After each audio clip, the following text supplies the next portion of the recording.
मानव अपनी प्रबल स्थिति में पहुंच करके जब वो ध्यान को प्राप्त करता है तो ध्यान से ज्ञान की उद्गम स्थिति जाती है।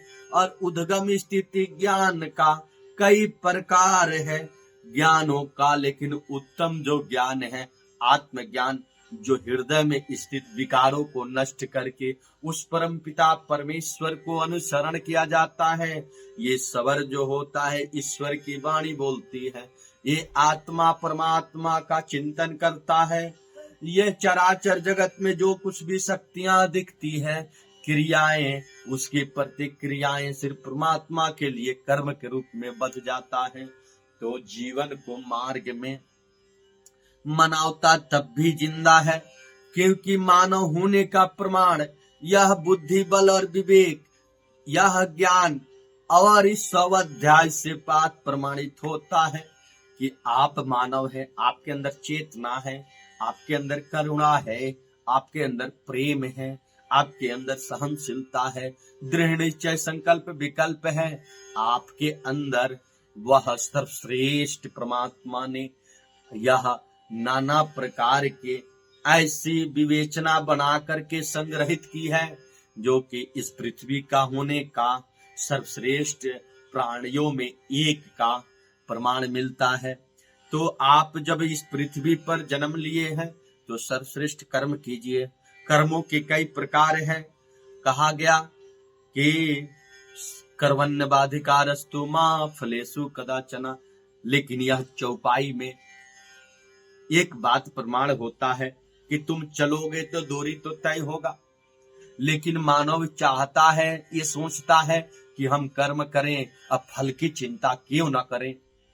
तारे क्यों ना करें तो तेरे मन में अर्थात किंतु परंतु लेकिन यद्यपि शब्दों का निर्माण होगा। जैसे ही सोच निर्माण होगी तुम्हारा कर्म का सारा फल निष्फल हो जाएगा, क्योंकि नकारात्मक जब सोच होती है तो वह दिशा भी नकारात्मक तय करती है। मानव को यह बात प्रमाण नहीं है, यह ज्ञान नहीं है, अनुसरण नहीं है कि हमारा उत्तम कर्म क्या होना चाहिए।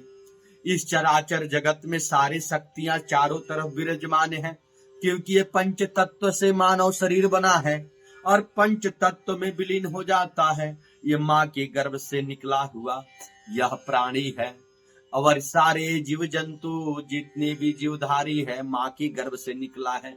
ये पंच तत्व भी माँ का एक स्वरूप है, क्योंकि जल से एक कोशिकाओं से बहु कोशिकाएं की यात्रा और पृथ्वी पर यह जल से ही सिंचित यह एक बीज से हजारों बीज की, करोड़ों बीज की यह निर्माण तो प्राकृतिक ने यह माँ का ही दर्जा देता है।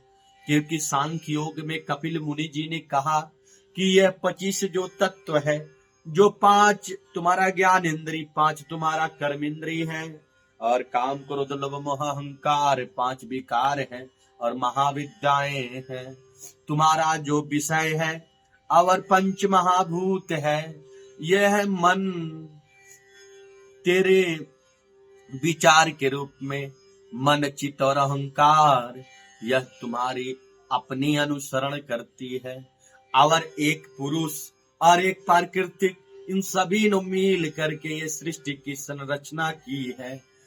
तो यह सर्वश्रेष्ठ कर्मों का फल तुम पाओगे तो सर्वश्रेष्ठ तुमको स्वयं को आनंद सहानुभूति होगा।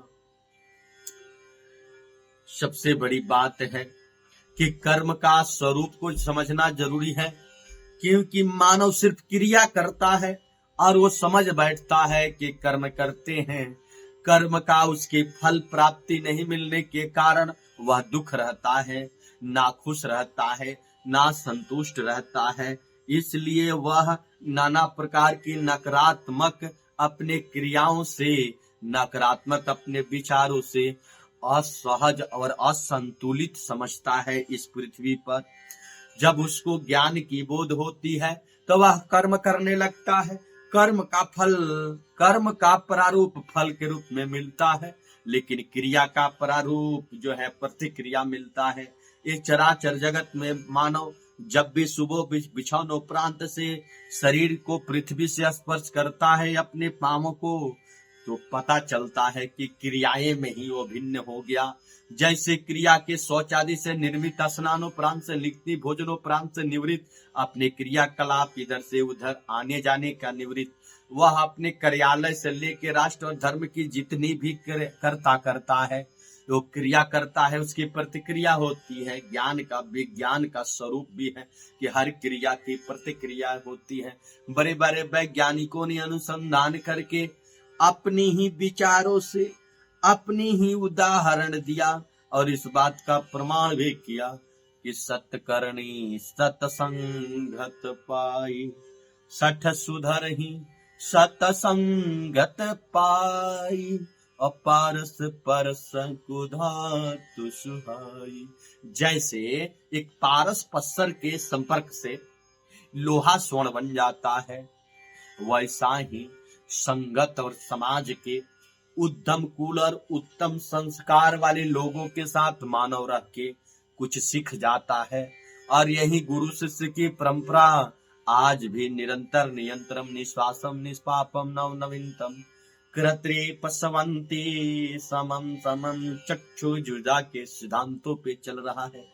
महान सनातन संस्कृतियों के पुराणों में इस बात का प्रमाण मिलता है कि जब भी जितने भी 18 पुराण हैं, आप शिव पुराण पढ़े, विष्णु पुराण पढ़े, नारद पुराण पढ़े, और आप भगवती पुराण को पढ़े या भविष्य पुराण पढ़े, अंतिम जो पुराण है मार्कंडेय पुराण है, नाना प्रकार के पुराण हैं।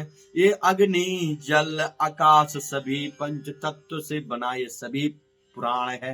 लेकिन जब आप शिव महापुराण को पढ़ते हैं, तो आपको भगवती महापुराण को पढ़ते हैं, तो ये चराचर जगत में हो रहे सारे क्रियाकलाप आपको समझ आने लगती है कि हमारी प्रकृति का, हमारे भगवान का किस तरीके का सिद्धांत है जीवन जीने का, और वह हमसे कैसी शक्ति प्राप्त होती है कि पृथ्वी पर मानव जाति भी अपना जीवन को धारण करके जीवन को जीता है। वह गर्भ से मां के निकलता है और एक दिन एक क्षण के लिए बोलता है कहां कहां कहां मैं कहां आ गया, क्योंकि वह 9 ग्रह के अंदर में यह जो